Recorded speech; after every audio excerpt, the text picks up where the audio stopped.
Graça e paz, todos conseguem me ouvir, eu espero que sim. Bom dia, né, minhas queridas irmãs. Para mim é um privilégio estar aqui com vocês, compartilhar um pouquinho do que Deus tem falado ao meu coração com outras mulheres de fé, né, com outras mulheres de Deus, com outras mulheres que Deus tem abençoado e que Deus colocou aqui nesse momento hoje. Como o Rubia tão carinhosamente e gentilmente me apresentou, eu sou Soraya Pomposo, eu sou casada com Ícaro, sou mãe de Petros, de 18 anos, e de Atos, de 12 anos, mas meu maior título é ser serva do Senhor, né? Sirvo na Igreja do Amor, igreja onde eu congrego há quase 7 anos, e lá sou líder do Ministério de Ação Social, que é um ministério que toca muito o meu coração, e como Rúbia falou, estou coordenadora, né, da Boa Graça, que é uma coordenação da Rede Impulse, onde a gente tem 7 células sobre a nossa coordenação. Mas é tão bom liderar pessoas como Rúbia, né? Pessoas de Deus e outras 6 tão queridas. Mas vamos embora para o que importa no dia de hoje, né? Mas antes de começar, deixa eu começar declarando com muita clareza, com muita autoridade espiritual, mas também com muito amor. Ei, se você está aqui, tenha certeza que o ano de 2025 ainda não acabou, né? Talvez o calendário esteja avançado, hoje, dia 18 de dezembro. Talvez você, nesse momento, esteja fazendo aquele balanço silencioso ou às vezes barulhento, sabe? Pensando, meu Deus, o que é que eu já fiz nesse ano, sabe? Ficou vendo o que é que deu certo, o que é que não deu, o que é que ficou pelo caminho, e talvez você tenha dito para você mesma: ei, acabou. Agora o que tiver para acontecer é só em 2026, porque 2025 não dá mais. Mas não é assim, sabe? Talvez você tenha dito sem perceber, mas deixa eu te lembrar uma coisa muito importante: o céu não trabalha com a nossa pressa, sabe? Deus não está preocupada com o relógio humano. Enquanto houver fôlego, ainda há decisão. Enquanto houver obediência, ainda pode existir reposicionamento, sabe? Enquanto houver fé, a colheita é possível. Sabe, talvez você tenha entrado aqui nessa live, nesse vídeo, e esteja ouvindo, sei lá, depois, mas eu quero que o Espírito Santo te diga nessa manhã algo muito poderoso. Ainda dá tempo. Sabe, ainda dá tempo em 2025, ainda dá tempo de alinhar, ainda dá tempo de obedecer, ainda dá tempo de fechar ciclos, ainda há tempo de recolher espigas que você achou que tinha perdido no longo do caminho. Sabe, ainda há espigas no campo. E é isso que a gente vai meditar essa manhã, sabe, sobre a vida de uma mulher que eu admiro demais, que eu não entendia muito bem a lógica humana das ações dela, mas quando a gente vai estudar sobre a vida dela, a gente se encanta, porque foi uma vida marcada não por promessas, porque ela não tinha recebido nada ainda, mas por obediência, sabe? Eu estou falando de Ruth. Ruth é uma história que muda no fim do livro. A história de Ruth, ela começa dura, e talvez a vida de muitas aqui tenham começado de forma muito dura. Ela perde muito, Ruth desde o início ela perde muito, mas tem algo lindo na vida de Ruth que a gente não pode ignorar. Ela não termina onde começou. Ruth começa viúva, mas ela termina restaurada. Ela começa estrangeira, mas termina incluída na linhagem do Messias. E isso nos ensina algo poderoso demais para passar desapercebido. Deus não mede um tempo pelo caos do começo, nem pela dor do primeiro capítulo. Ele avalia um tempo pelo alinhamento construído ao longo do percurso. O céu não pergunta como foi que Cleides, Rúbia, como foi que Tássia começou esse ano. Sabe? Ele pergunta onde foi que o seu coração se ajustou. Em que momento você decidiu obedecer? Quando nada permanecer, mesmo sendo, sabe, quando a gente está ali e a gente permanece mesmo sem entender nada. Existem anos, minhas irmãs, que a gente começa com grandes perdas, mas a gente termina com promessa. Deus sempre tem promessa para os seus. Sabe? Ah, Soraya, mas eu não recebi ainda a minha promessa. Talvez porque você não tenha parado um pouquinho para ouvir a voz do Senhor. Você tem promessa para a sua vida. Sabe? Porque Deus não finaliza histórias com base no impacto do início das nossas vidas, mas na fidelidade desenvolvida quando a gente permanece, quando a gente decide continuar caminhando. O que redefine o tempo não é a queda do início, é o alinhamento espiritual que você escolhe depois que a gente cai. É o alinhamento espiritual que a gente escolhe depois dela. Porque para Deus o valor de um ano não está no primeiro dia, e sim no dia que você se reposiciona diante dele. Talvez 2025 tenha começado pesado, tenha sido um ano de luto, um ano de rupturas, de perdas silenciosas. Talvez tenha sido o ano em que você pensou por algum momento em desistir, que você parou e disse: não, chega, cansei, não dá mais. Mas hoje o Espírito Santo está dizendo para mim e para você: não avalie esse tempo, esse ano, antes de você fechar ele comigo. Sabe, o que Deus está dizendo é: ei, há chance de mudar ainda em 2025. Porque se a gente consegue se reposicionar ainda esse ano, 2026 promete, sabe? Deus acelera o que foi retardado. Existe um princípio espiritual muito claro nessa história de Ruth. Quando ela se alinha com o propósito de Deus, o céu se move. E é isso que ele faz na minha e na tua vida. Ela decide permanecer, ela decide trabalhar, ela decide obedecer, e aí o texto muda de tom. De repente, o que para muitos vai parecer de repente, Boaz aparece, de repente portas se abrem, de repente o favor do céu se manifesta. E isso nunca foi sorte, isso é alinhamento, sabe? Isso é alinhamento do céu. Uma decisão em obediência pode destravar ciclos inteiros. Uma postura ajustada libera acessos que estavam bloqueados. Não saia do campo, sabe? Hoje Deus está dizendo: ei, não perde o prumo antes da última colheita. Agora, deixa eu te falar com muito carinho. Algumas mulheres não desistiram por fora, né? Por fora tá sorrindo, tá aí, ah, tô firme, tô bem e tal, mas por dentro desistiram. Não largaram tudo, só aprenderam a viver anestesiadas. Sabe, foram se adaptando à dor, foram chamar o cansaço de maturidade, e aí chamam a frustração de normalidade, chamam a ausência de esperança de, ei, cai na real, isso é a tua realidade, e em silêncio começaram a repetir para si mesmas, é assim mesmo. Ah, tá doendo, mas é assim mesmo. É assim mesmo e começa a carregar tudo sozinha. É assim mesmo, eu não preciso ser cuidada. É assim mesmo, e aí você para de sonhar. É assim mesmo e você fica sem expectativa, mas o Espírito Santo te confronta a isso hoje em amor. Isso não é maturidade, isso não é sobrevivência. Deus não te chamou apenas para aguentar uma vida. E eu me emociono muito porque não é sobre aguentar, é sobre ter vida e ter vida em Deus. Ele te chamou para viver um propósito, sabe? Aceitar a si mesmo é matar a nossa fé aos poucos. E a gente não pode deixar que a nossa fé morra, sabe? A fé morre quando a gente começa a silenciar orações, reduz sonhos que Deus ainda não cancelou. Gente, se Deus deu um sonho para a gente, eu creio muito que os nossos sonhos, quando eles são legítimos, eles nasceram primeiro no coração de Deus, sabe? E quando Ele coloca os sonhos no nosso coração, Ele realiza, sabe? Você vive no limite e aceita que é assim mesmo. E você diz: Deus, eu não aceito terminar assim. Você pode dizer hoje: Deus, eu não aceito terminar assim. Porque quando a gente diz eu não aceito essa situação, o céu começa a se mover, sabe? Começa a se mover ao seu favor. Não se conforme com rótulos.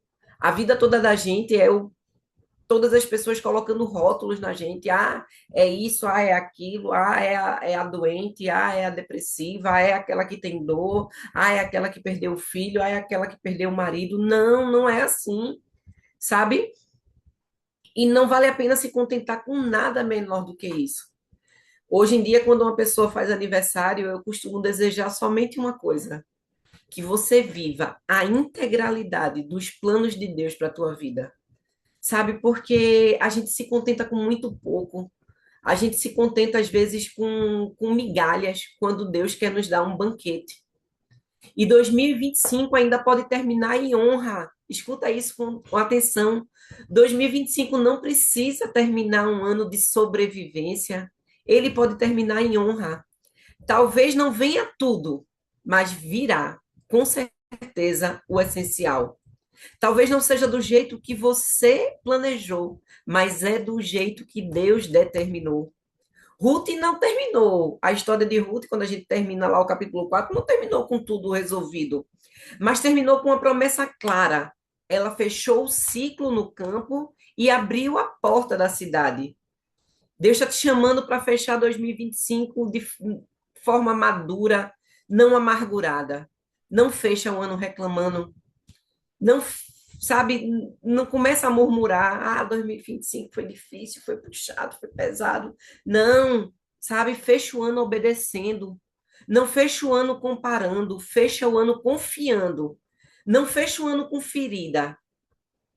Fecha, sabe, curada no espírito. 2026, o alinhamento para a gente viver um ano de prosperidade, um ano poderoso, começa agora. Mas a gente não pode mais viver no automático. Ruth, ela só viveu o capítulo 4 porque ela passou pelo capítulo 2. O que você ajusta agora define o que você vai acessar lá na frente, sabe? E isso é muito poderoso porque Deus está dizendo com amor e firmeza: eu preciso do teu alinhamento antes da virada. Isso não é correção, isso é cuidado. Isso não é cobrança, isso é proteção. Viradas sem alinhamento geram ciclos repetidos. E Deus não quer te levar apenas para um novo ano, Ele quer te levar para uma nova posição espiritual. A virada do calendário acontece em uma noite, mas a virada da tua vida acontece no teu coração. Sabe? Como é que a gente espera resultados diferentes se a gente vai permanecer realizando as mesmas coisas? Sabe? Deus é especialista em reviravoltas. Deus mudou a vida de Ruth, mudou a vida de Noemi, e continua mudando a vida de mulheres. Ele mudou a minha vida, tem mudado diariamente, e daqueles que se aproximam dele. E se você deseja uma vida diferente esse ano, nesse ano de 2026, decida agora o seu caminho com Deus e permita-se experimentar uma reviravolta. Sabe, nenhuma história chegou ao fim. Você pode estar cansada, eu não sei como você entrou aqui hoje. Você pode estar com um diagnóstico difícil, com uma situação difícil dentro da sua casa, mas eu te digo, sua história não chegou ao fim. Nenhum enredo é definitivo. Até quando a gente vê aqueles filmes de Hollywood, né, que a gente vê, ai, que final feliz, que final precioso. Aí quando a gente vê parte 2, parte 3, parte 4, nem os grandes roteiros aqui na Terra, eles são definitivos. O nosso também não. Nada é absoluto, tudo é transitório. E você não é essa condição de hoje. Você está, mas você não é essa situação. Você pode mudar porque a vida é movimento, é cheia de vírgulas, cheia de parágrafos, quebras de linha, nada está concluído. A gente está de passagem, sabe? Nada nos pertence. Eu quero te lembrar de um texto que me marcou muito. Ele diz assim: algumas vezes você vai sentir que pegou o trem errado, que está se afastando da estação, se distanciando do destino que planejou, e desesperado pelo engano, você nem percebe que você não está perdida, que na verdade você embarcou no melhor trem, você está sendo conduzido para uma paisagem centena de vezes mais bonita. Soraya, eu não estou te ouvindo, não sei Às se vezes a parou teu indignação. microfone. Para mim, ele está funcionando. Tá Voltou. funcionando, é porque vai e Voltou? volta de vez em quando, né? Eita, então desculpa. Mas voltando aí, às vezes a gente paralisa a vida da gente porque a gente acha que pegou o trem errado, sabe? Porque as coisas não saíram exatamente da nossa forma, do jeitinho que a gente planejou, e a gente começa a se perder de fato no meio do caminho. E a gente precisa entender que quando a gente está com Cristo no barco, no trem, no ônibus, no avião, sabe, nas lutas, numa terra distante, Deus diz assim: Ei, eu estou te reposicionando, minha irmã. E quando a gente vive esse reposicionamento de Deus, pode ter certeza que é para algo muito melhor, é para algo muito maior, é para uma paisagem centena de vezes mais bonitas, sabe? Nada nos prepara para o que há de vir. Nem sempre a melhor viagem, no melhor assento, com a melhor vista. Isso às vezes não é o importante, sabe? Mas é o destino que nos cabe nesse momento. Então, se for bênção, agradeça. Se você está vivendo uma lição, aprenda, sabe? Diga, Senhor, o que é que eu preciso aprender com isso aqui? Mas bora o próximo capítulo. A nossa pastora Thalita, ela sempre diz que deserto não é lugar de permanência.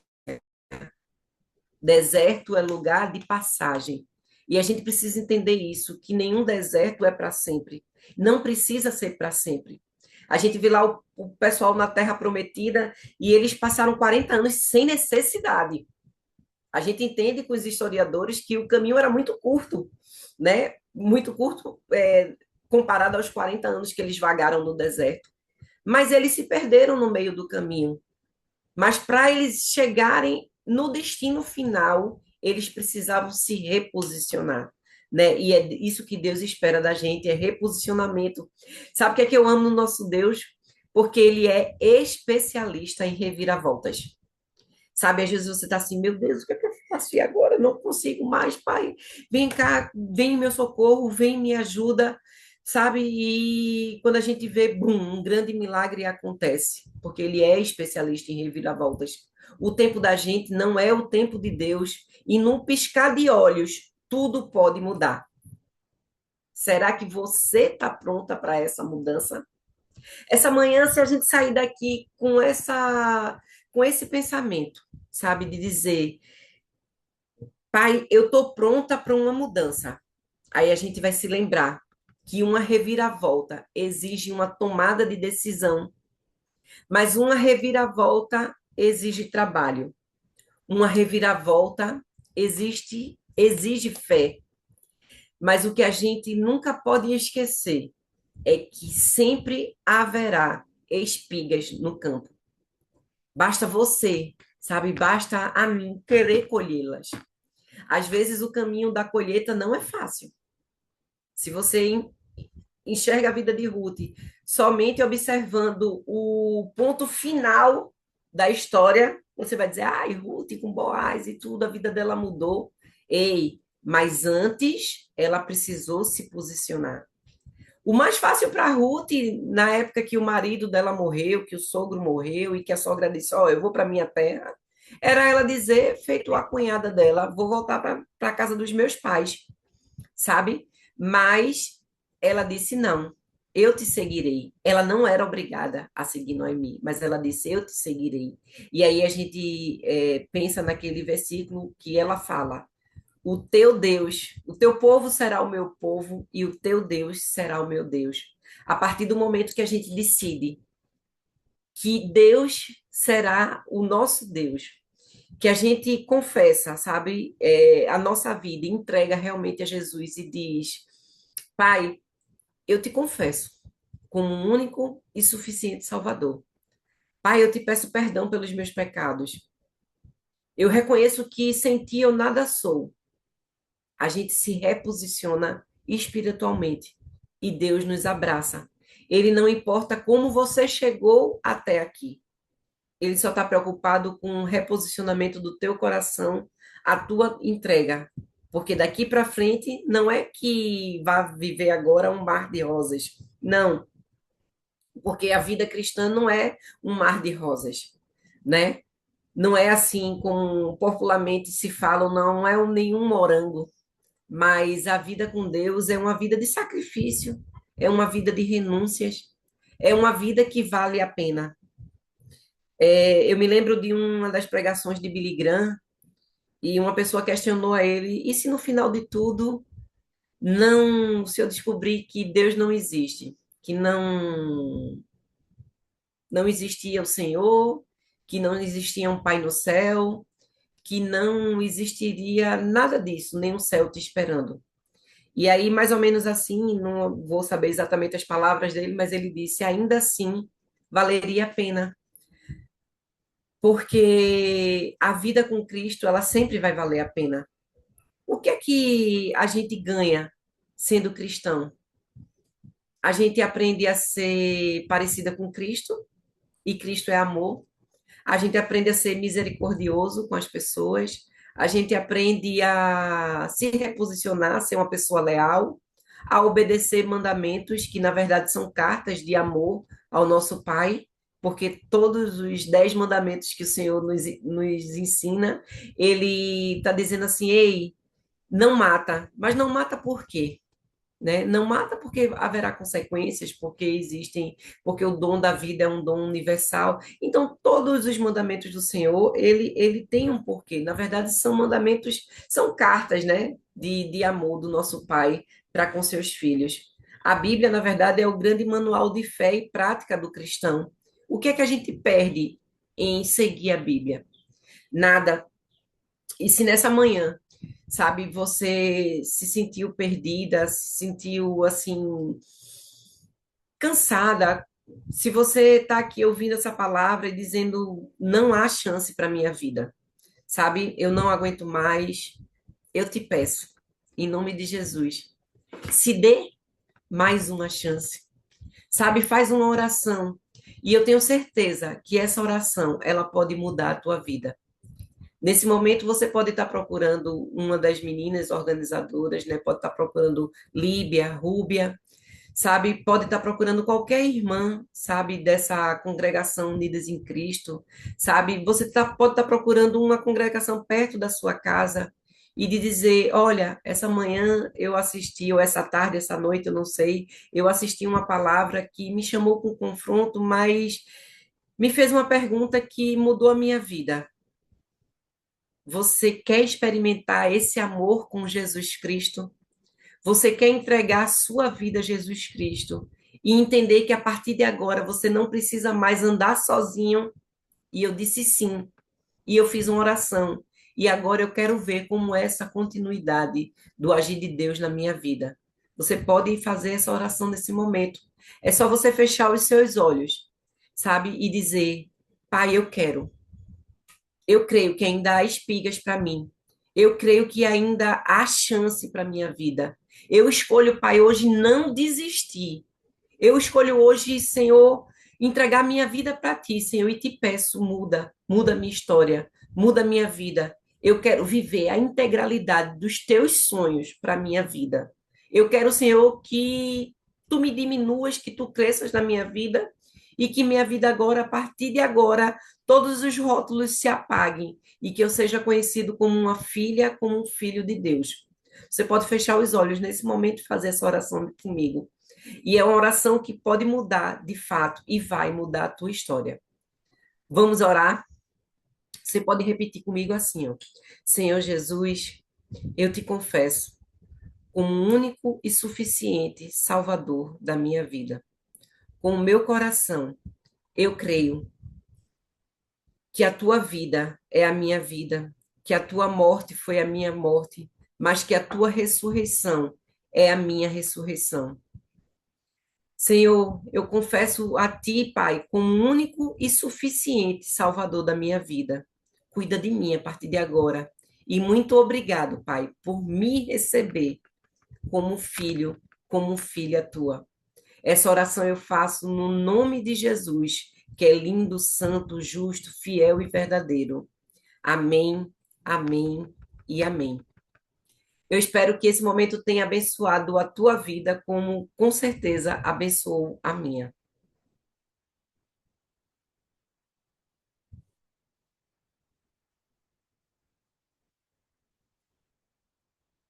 Ruby, é contigo.